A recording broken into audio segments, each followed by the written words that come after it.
नमस्कार दोस्तों, सभी केंद्र कर्मचारी, राज्य कर्मचारी, पेंशनभोगी, भूतपूर्व जवानों का स्वागत है आप सभी का आपके अपने भरोसेमंद यूट्यूब चैनल में। दोस्तों, हम लेके आपके लिए एक और लेटेस्ट न्यूज। दोस्तों, आपकी जानकारी के लिए बता दें कि लाखों केंद्र कर्मचारी और लाखों पेंशनभोगी के लिए बड़ी खबर निकलकर सामने आई है। पूरी खबर आपको दी जाएगी, उससे पहले आपसे निवेदन है कि वीडियो को अपनी तरफ से लाइक कर दीजिएगा, क्योंकि आपका एक लाइक हमारी मेहनत का फल होता है। साथ ही अगर चैनल पर फर्स्ट टाइम विजिट किया तो नीचे ब्लैक कलर के सब्सक्राइब बटन को दबाकर चैनल को सब्सक्राइब अवश्य कर लें, क्योंकि चैनल आपको सटीक तथ्यों के साथ कर्मचारी, पेंशनधारकों और भूतपूर्व जवानों से जुड़ी हर जानकारी समय समय पर व सटीक तथ्यों के आधार पर प्रोवाइड कराता है। तो चलिए दोस्तों, खबर का सिलसिला शुरू कर देते हैं। केंद्रीय वेतन आयोग का गठन 10 वर्ष के नियमित अंतराल पर किया जा रहा है। वेतन भत्ते और अन्य सुविधा लाभ सहित नकद व वस्तु के रूप में परिनिधियों की संरचना को नियमित वाले सिद्धांतों की जांच, समीक्षा, विकास और बदलाव की सिफारिशों के लिए साथ ही साथ केंद्र सरकार के कर्मचारी के संबंध में विभिन्न विभागों, एजेंसियों और सेवाओं की विशेष आवश्यकता होगी। तीसरे, चौथे और पांचवें सीपीसी ने केंद्र सरकार के कर्मचारियों के वेतन भत्ते और सेवा शर्तों की समस्या पर समीक्षा करने के लिए स्थायी मशीनरी गठित करने की सिफारिश की। छठी सीपीसी ने पांचवी सीपीसी के कार्यान्वयन को बाद में 10 वर्ष की अवधि पर 1/1/2006 से अपनी सिफारिशों को लागू करने की सिफारिश की। सातवें सीपीसी ने सिफारिश की कि वेतन ट्रांसमिट के 10 वर्ष की साल की लंबी अवधि की प्रतीक्षा के बिना समय से पर समीक्षा की जा सकती है।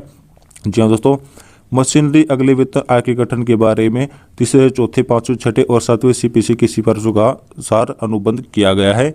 1/1/2016 से सातवें सीपीसी के सिफारिशों के कार्यान्वयन के बाद से सरकारी कामकाज प्रदर्शन और भारतीय अर्थव्यवस्था का जीडीपी वृद्धि, विभिन्न का संग्रह की मात्रा, विभिन्न सरकारी विभागों की भूमिका, मुद्रास्फीति पैटर्न गिरावट में कई बदलाव हुए हैं।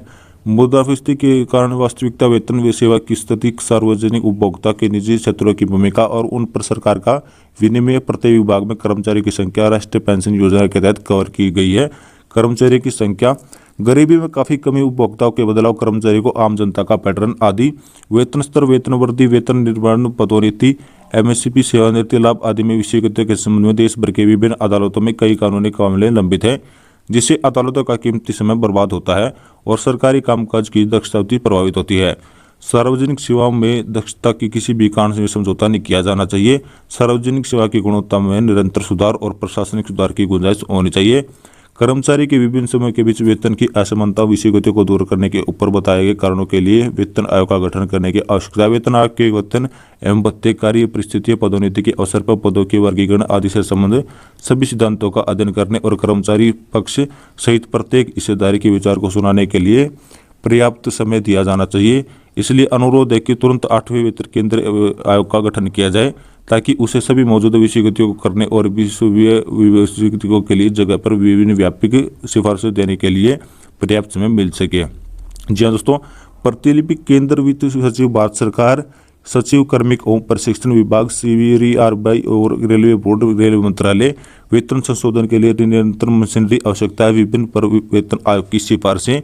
तीसरे सीपीसी के वेतन और केंद्र प्रदान पर एक स्थायी निगाह के कारण निवारण की सिफारिशें की गई है। हमारे अनुभव में हमें अंतरक्त किया कि वेतन आयोग की सिफारिशों पर केंद्र सरकार के कर्मचारी की वेतन संरचना और सेवा शर्तों के समय पर संशोधित करने वाली प्रणाली बहुत संतोषजनक नहीं है। हमारा जानना है कि इन मामलों में व्यापक निर्णय की व्यवस्था डेटा के विश्लेषण पर आधारित होनी चाहिए।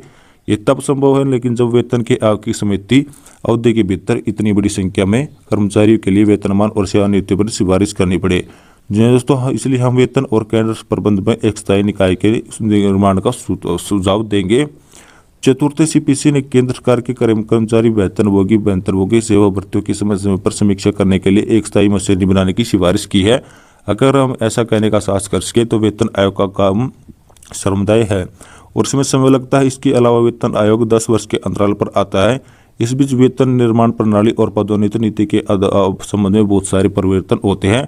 प्रतिपूरक भत्ते और अन्य समान भुगतानों के मामले में ऐसे परिवर्तन काफ़ी तेजी से होते हैं।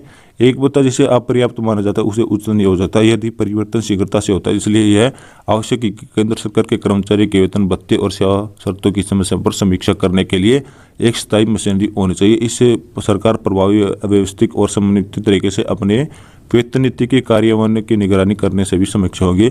हमारा सुझाव है कि सरकार एक ऐसी संस्था स्थापित कर सके जो सरकार के वेतन और भत्तों पर बुनियादी डेटा को बनाए रखने और अगनतो करने के लिए जिम्मेदार होनी चाहिए। सरकारी कर्मचारियों और वेतनमान को भत्ते की दरों पर अन्य संबंधित मामलों की समीक्षा करनी चाहिए। 5वां सीपीसी पांचवें सीपीसी के संवैधानिक प्रावधान के साथ स्थायी वेतन आयोग द्वारा वार्षिक वेतन संशोधन की सिफारिश की।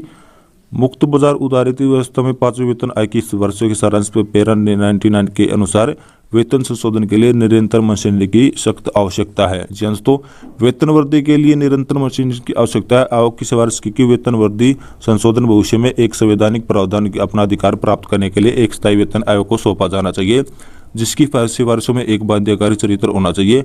अन्य देशों की तरह वेतन में सालाना संशोधन किया जाना चाहिए। एक विकल्प के रूप में सुझाव किया गया है कि हर बार जीवन यापन की लागत आधार पर 50% बढ़ने पर महंगाई भत्ते और महंगाई वेतन में परिवर्तित किया जाना चाहिए।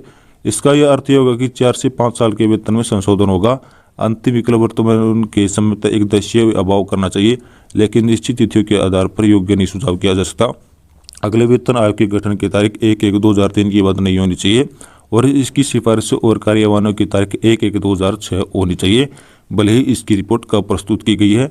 छठे सीपीसी ने 2 वेतनमानों के अभाव में 10 वर्षीय नियमित अंतराल के सिद्धांतों को स्वीकार किया गया था।